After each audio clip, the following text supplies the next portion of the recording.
It's Daniel calling. I don't want him knowing I'm back yet. But that's strange.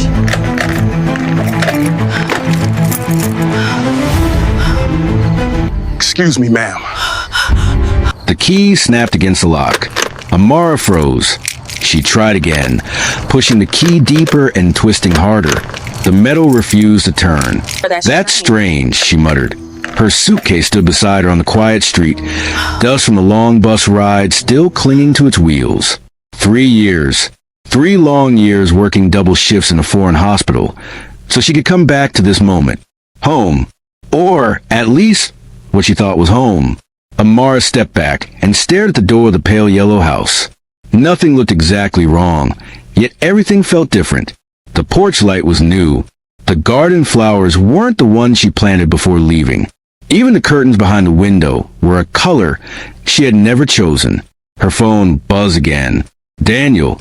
Her husband's name flashed across the screen for the 6th time in 20 minutes. She smiled nervously. He must be wondering why I'm not answering, she whispered to herself. Daniel had no idea she was already back in Silver Creek. She had planned everything perfectly. The surprise return, the late-night arrival, the moment she would step to the door and watch his face light up. But the key still wouldn't turn. Before she could try again, a voice spoke behind her. "Excuse me, ma'am." Amara turned quickly. A tall security guard stood at the gate, arms folded across his chest. "Yes. Can I help you?" he asked. "You've been standing at this door for a while." Amara blinked in confusion. "I live here." The guard frowned. "Are you sure?" Amara laughed awkwardly. "Of course I'm sure. My husband owns this house." The guard shook his head slowly. "Mr. Daniel Cade?" "Yes," she said. "Well, he never mentioned you." The words hit her like a small slap. "What do you mean he never mentioned me?" she asked. "I've been working here for months," the guard said, "and I've never seen you before." Amara swallowed. "For months? That's impossible," she said quietly. "I'm his wife." The guard shifted uncomfortably. "Maybe you should call him." "I will," she replied quickly. Her hands trembled as she dialed Daniel's number. He answered immediately. "Amara?" His voice sounded relieved. "Finally. Why weren't you answering my calls?" She hesitated. "Where are you?" she asked. "At home," Daniel said. Her eyes slowly moved back to the locked door. "No," she whispered. There was a pause. "What do you mean, no?" Daniel asked. Before Amara could answer, the front door suddenly opened. Her breath stopped. Standing in the doorway was a woman wearing Amara's robe. The suitcase slipped from Amara's hand and crashed against the ground. "Lila," she whispered. Lila Morin stared at her like someone who had just seen a ghost. For a moment, neither of them spoke. Then Lila stepped outside quickly and shut the door behind her. "Amara," she said nervously. "Why are you here?" Amara's heart pounded violently. "Why am I here?" she repeated. "This is my house." Lila shook her head. "You weren't supposed to come back yet." The words felt like a punch. "Yet," Amara said. Lila glanced toward the security guard. "Can we talk inside?" she whispered. "No." Amara pushed past her and grabbed the door handle. Lila tried to stop her. "Amara, wait!" But it was too late. The door swung open. And the moment Amara stepped inside, she knew something was terribly wrong. The living room looked nothing like the home she left 3 years ago. The couch had been replaced. The paintings on the wall were gone. New furniture filled the space. But that wasn't the worst part. Her eyes slowly moved to the coffee table.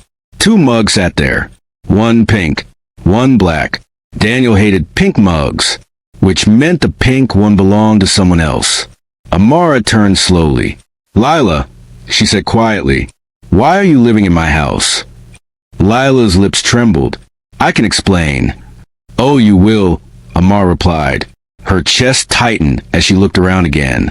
Shoes she didn't recognize sat near the door. A handbag hung on the chair. Lila's handbag. "How long?" Amara asked. Lila avoided her eyes. "It's not what you think." Amara laughed bitterly. "Then tell me what I'm supposed to think." Lila finally spoke in a small voice. Daniel said you weren't coming back. Silence filled the room. What? Amara whispered. He said you met someone abroad. Lila continued. He said the marriage was over. Amara stared at her in disbelief. That's a lie. I know that now, Lila said quietly. But the damage had already been done. Amara's eyes moved slowly toward the hallway. Something inside her told her not to go further. But she did anyway. Her footsteps echoed as she walked down the familiar corridor. And then she saw it. A large framed photograph hanging on the wall. Daniel and Lila standing together, smiling, like a couple. Amara felt the ground shift beneath her feet. Behind her, Lila whispered softly, I'm sorry. Amara turned slowly, her voice trembling with anger. You're sorry, she said. But before Lila could answer, the front door opened, and Daniel walked in. His keys dropped to the floor the moment he saw Amara standing in the hallway. Amara? His voice was barely a whisper. And in that moment, the truth finally exploded into the open. Amara crossed her arms slowly. Well, she said coldly, looks like the surprise worked. If this story is already making your heart race, make sure you like the video and subscribe to the channel, because what happens next will only get worse. And trust me, Daniel was not prepared for what Amara was about to say next. Daniel stood frozen in the doorway, staring at Amara like the past had suddenly walked into the room. For a moment, nobody moved. Then Amara slowly folded her arms. So, she said calmly, though her chest felt like it was burning, you're going to explain why my best friend is living in my house. Daniel glanced nervously at Lila. Amara, this isn't what it looks like. Amara laughed sharply. That sentence is always the beginning of a lie. Lila shifted uncomfortably beside the couch. Daniel, she whispered, maybe we should just tell her the truth. Daniel ran a hand over his face. This is not the right time. Amara's eyes narrowed. Oh, I think it's the perfect time. She walked slowly toward the center of the living room, looking around again. Every step made the betrayal clearer. Her house, her furniture gone, her life replaced. She pointed toward the sofa. Sit down, she said coldly. Neither of them moved. I said sit down. The sharpness in her voice made both Daniel and Lila obey. They sat like children waiting to be scolded. Amara remained standing. How long? She asked. Daniel looked at the floor. Amara? How long? She repeated. Lila spoke first. A year. The words hung heavily in the room. Amara blinked slowly.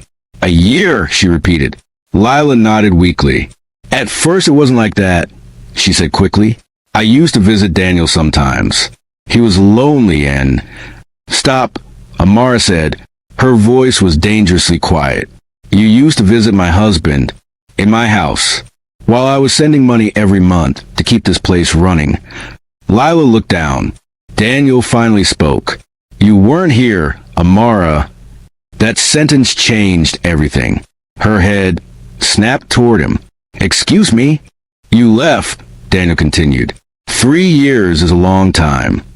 Amara felt something inside her chest tighten. I left so we could have a better future. Daniel shook his head. No, you left to chase money. Amara stared at him in disbelief. Money? She said. You think I worked 18-hour hospital shifts because I enjoy it? You stopped being a wife, Daniel replied coldly. The accusation landed like a knife. Amara felt tears rise in her eyes, but she forced them back. No, she said slowly. I trusted you. Silence filled the room. Then her eyes landed on something new. A pair of men's shoes near the hallway. Not Daniel's. Her heart skipped. Who else lives here? She asked. Daniel frowned. What do you mean? Those shoes, she said, pointing. Lila immediately stood up. They're mine, she said quickly. Amara stared at her. Those are men's shoes. I like big shoes, Lila replied nervously. Amara let out a small laugh. Wow, she said. The lies just keep getting worse. Daniel suddenly stood. That's enough.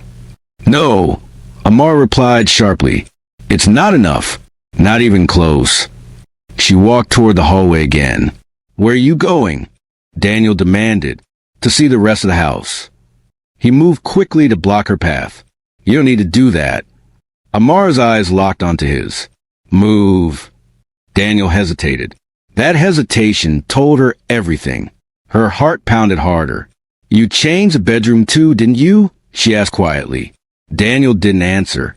Amara pushed past him. Her footsteps echoed as she walked down the hallway she once knew by heart. Each step felt heavier than the last. When she reached the bedroom door, she paused. Her hand rested on the handle. For a second, she almost didn't want to open it, but she did. The door creaked open, and the sight inside made her stomach twist. The walls had been repainted. Her old dresser was gone. The bed had new sheets she had never seen before. But the worst part sat on the nightstand. Another framed photo. Daniel and Lila, holding each other. Amara felt her breath disappear. Behind her, Daniel's voice sounded defeated. "Amara?" She turned slowly. "You didn't even wait until I was officially gone." "It wasn't like that," he said weakly. Lila stepped into the doorway. "We didn't plan this," she said. Amara looked at her in disbelief. "You slept with my husband and moved into my house," she said. "That sounds very planned to me." Lila's eyes filled with tears. "I thought you abandoned him." Amara's voice hardened. "And you believe that without ever asking me?" Lila had no answer. The silence stretched. Then Daniel sighed deeply. "Look," he said, "maybe it's time we stop pretending." Amara stared at him. "What does that mean?" Daniel took a slow breath. "The truth is things changed." Amara waited. "And the house," he continued carefully, "isn't exactly yours anymore." The words sent a chill down her spine. "What are you talking about?"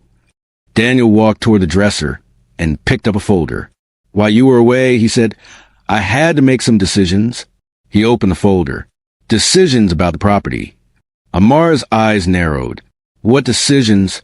Daniel looked directly at her. "I transferred some of the ownership." Silence exploded inside the room. "You what?" Amara whispered. Daniel held up the papers. "The house is mostly under my name now." Amara stared at him. For a moment she said nothing. Then she laughed. Not a normal laugh. The kind of laugh that comes when someone has reached the edge of their patience. Daniel frowned. "What's funny?" Amara wiped the corner of her eye. "Oh, Daniel," she said softly. "You really think I came back unprepared?" Both Daniel and Lila looked confused. Amara reached into her bag slowly and pulled out her own folder. "You see," she said calmly, "for the past 6 months, I already knew something was wrong." Daniel's face slowly drained of color, and what Amara revealed next would make the situation far worse than either of them expected. If you're enjoying this story so far, don't forget to like the video and drop a comment below, because the truth about how Amara found out everything is about to shock everyone in that room. And Daniel was about to realize he had made a very dangerous mistake. Daniel stared at the folder in Amara's hand. "What do you mean you already knew?" he asked slowly. Amara placed the folder on the bed and opened it calmly. Inside were printed emails, photographs, and documents. She lifted one sheet and held it up. "For the past 8 months, she said, someone has been sending me information." Daniel frowned. "What kind of information?" Amara flipped the page around. A photograph stared back at him. It showed Daniel and Lila walking into a restaurant together. The date stamp at the bottom was clear. Lila gasped, "Where did you get that?" Amara ignored her. She pulled out another photo. This one showed Daniel unlocking the front door of the house, while Lila stood beside him laughing. Daniel's face turned pale. "You've been spying on us?" Amara shook her head. "No." She tapped the papers. "Someone else has." The room fell silent. Lila looked terrified. "Who?" she whispered. Amara slowly pulled out a printed email. "His name is Marcus Vale." The name hit Lila like lightning. Her knees nearly buckled. "Marcus?" she whispered. Amara watched her reaction carefully. "Yes," she said. "Your ex-fiancé." Daniel's head snapped due toward Lila. "You never told me your ex was named Marcus." Lila looked overwhelmed. I didn't think it mattered. Amara continued calmly. He contacted me almost a year ago.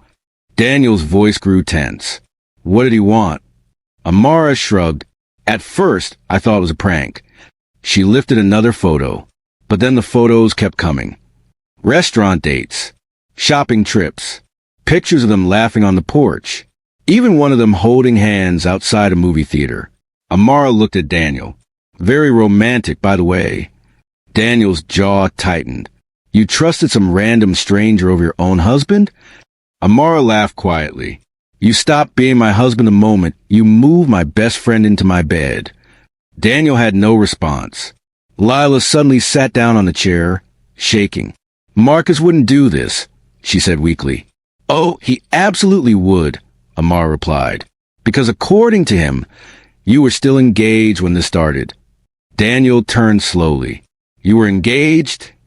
Lila's eyes filled with panic. It was complicated. Daniel stepped closer. You told me that relationship ended months before we met. It did end, she said quickly. When? Daniel demanded. Lila hesitated. That's what I thought. Amara said quietly. The room grew heavier. Daniel rubbed his forehead in frustration. This is ridiculous, he muttered. No, Amara replied. What's ridiculous is the fact that both of you thought I would never find out. She closed the folder. You lied to me, Daniel said. Amara stared at him in disbelief. I lied. Yes, Daniel insisted. You've been secretly investigating me instead of talking to me. Amara shook her head slowly. I tried talking to you for 3 years. Daniel scoffed. You called once a week. Because I was working. Amara snapped. The emotion finally cracked through her calm voice. You have no idea what those 3 years were like. Daniel folded his arms. Oh, please. No, she said firmly. You're going to listen. The room went silent again. I worked in a hospital where people died every single night. Amara continued. 12-hour shifts became 16-hour shifts. She pointed at Daniel. And every month I sent money here. Daniel avoided her gaze. Money for the house. Her voice shook slightly. Money for the future. Then she pointed at Lila. And apparently money so my best friend could redecorate my bedroom. Neither of them spoke. Amara wiped a tear before it could fall. But here's the part you both didn't think about. She opened the folder again and pulled out another document. This money wasn't just random transfers. Daniel frowned. What are you talking about? They were investments, Amara said calmly. Daniel laughed. You're joking. No. She slid the paper across the bed. Daniel picked it up and read. His expression slowly changed. What is this? A legal record, Amara replied. Every single transfer I sent here was documented as property investment. Daniel's eyes widened. You didn't tell me that. Exactly. Silence filled the room again. Daniel read the paper more carefully. This means... Amara finished the sentence. It means if you forged ownership documents. Her voice dropped dangerously low. That's financial fraud. Daniel's face went completely white. Lila looked like she might faint. You're bluffing, Daniel said weakly. Amara leaned closer. Am I? Daniel glanced at the documents again. His confidence began to collapse. You wouldn't do that to me, he said. Amara's expression hardened. You already did it to yourself. Lila suddenly stood up. This is insane, she said. We can fix this. Amara looked at her. Fix what? The house, the paperwork, everything. Amara let out a small laugh. You still think this is about the house? Lila blinked. It's not. Amara shook her head slowly. No. She looked between them both. This is about betrayal. Daniel opened his mouth to respond, but suddenly a loud knock echoed from the front door. All three of them froze. The knock came again. Daniel frowned. Were you expecting someone? Amara crossed her arms. No. Another knock. This time louder. Lila's voice trembled. Who could that be? Amara walked slowly toward the hallway. I think we're about to find out. But when the door opened, The person standing outside would make the situation even more explosive. Before we continue, if this story has you hooked, make sure you like the video and subscribe to the channel, because the person behind that door is someone none of them expected to see tonight. And his arrival was about to turn this entire betrayal into something far bigger than any of them imagined. Amara opened the door. The man standing on the porch looked calm, almost too calm for someone arriving in the middle of a storm like this. Lila's face instantly drained of color. "Marcus," she whispered. The man stepped forward slowly. "Yes," he said evenly. "Hello, Lila." Daniel looked confused. "You're Marcus?" Marcus nodded. "The same one who's been sending Amara emails." The silence in the house became thick enough to feel. Amara stepped aside. "Come in," she said. Marcus walked inside like someone who already knew the layout of the house. His eyes scanned the room briefly before landing on Daniel. "So," Marcus said calmly, "you must be the husband." Daniel straightened. "What exactly are you doing here?" Marcus shrugged. "I was invited." Daniel turned toward Amara. "You invited him?" Amara folded her arms. "Yes." Daniel let out a disbelieving laugh. "This is unbelievable." Marcus looked at him quietly. "You think this is unbelievable?" he said. "Try finding out your fiancé has been living with another man for a year." Lila covered her face. "Marcus, please." "No," he said firmly. "You've had enough time to explain things." Daniel stepped forward. "This is none of your business." Marcus smiled faintly. "It became my business when you started sleeping with the woman I was planning to marry." The room fell silent again. Daniel glanced at Lila. "You told me that relationship was over."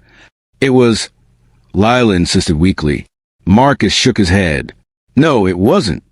He pulled out his phone and opened a picture. Then he showed it to Daniel. A photo of an engagement ring on Lila's finger. The date stamp was clear. Only 14 months ago. Daniel's jaw tightened. "You lied to me." Lila's voice cracked. "I was going to tell you." "When?" Daniel snapped. "When it was convenient?" Marcus replied. Amara watched them quietly. The chaos unfolding in front of her felt strange. Almost distant. Like she was watching someone else's life. Marcus finally turned to her. "You deserve the truth," he said simply. Amara nodded. "Thank you." Daniel looked between them both. "So what now?" he asked bitterly. Amara didn't answer immediately. Instead, she walked back to the center of the living room and looked around the house again. The new furniture, the decorations, the memories that no longer belonged to her. Finally, she spoke. "Now," she said calmly, "I filed for divorce." Daniel scoffed. "You think that's going to scare me?" Amara met his eyes. "No." She paused. "But the fraud charges might." Daniel's confidence cracked again. "You're really going to do that?" "Yes." Her voice held no hesitation. "You forged documents." Daniel shook his head quickly. "I didn't forge anything." "You transferred ownership while I was abroad without my consent," Amara replied. "The legal definition is very clear." Marcus nodded slightly. "She's right." Daniel turned angrily toward him. "Stay out of this." Marcus raised his hands. "I'm just stating facts." The tension in the room was unbearable. Lila finally spoke again. "Can we all just calm down?" Amara looked at her. "You want calm?" Her voice remained steady but cold. "You moved into my house, slept with my husband, lied to your fiancé, and now you want calm." Lila had no answer. Daniel ran his hands through his hair in frustration. "So that's it?" he asked. "You're just walking away from 3 years of marriage?" Amara stared at him. 3 years, she said quietly. "No, Daniel." Her voice hardened. "You walked away from this marriage long before I came back." Daniel looked like he wanted to argue, but nothing came out. Amara picked up her suitcase from the corner and placed it near the couch. "I'm staying here tonight," she said. Daniel blinked. "What?" "This house legally belongs to both of us until the court decides otherwise." Daniel hesitated. "You can't just show up and take over." Amara raised an eyebrow. "Watch me." Marcus chuckled softly. Daniel shot him an angry look. Why are you still here? Marcus shrugged. Honestly, he glanced at Lila. I think I stayed long enough. Lila looked ashamed. Marcus walked toward the door. Before leaving, he turned to Amara. I meant what I said, he told her. You deserve the truth. Amara nodded again. Thank you. Marcus gave one last glance at the room before stepping outside and closing the door behind him. Silence settled again. Daniel looked exhausted. What happens now? He asked quietly. Amara sat down on the couch. Now we wait for the lawyers. The next morning arrived heavy with tension. Daniel barely slept. Lila packed her belongings in silence. Amara sat at the kitchen table drinking coffee, like someone who had finally accepted reality. By noon, Lila was gone.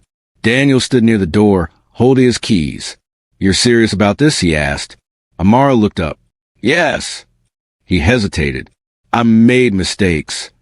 Yes, she replied calmly. You did. People forgive mistakes. Amara shook her head slowly. Mistakes are forgetting anniversaries. Her eyes met his. Betrayal is a choice. Daniel had no reply. He left the house quietly. Months later, the divorce became official. The house was sold. Amara invested her share of the money into a small healthcare consulting firm, using the experience she gained working abroad. The business slowly grew. Daniel moved into a small apartment across town. Lila disappeared completely from Amara's life. One evening, months after everything ended, Amara received a short message on her phone. It was from Marcus. I hope life is treating you better now. Amara stared at the message for a moment. Then she locked her phone and placed it on the table. For the first time in years, her life was finally peaceful again. Sometimes the worst betrayals don't destroy you. Sometimes they set you free. If you stayed until the end of this story, make sure you like the video, subscribe to the channel, and drop a comment below telling us what you would have done if you were in Amara's position. Because one thing is certain, not everyone would have handled that betrayal with the same strength.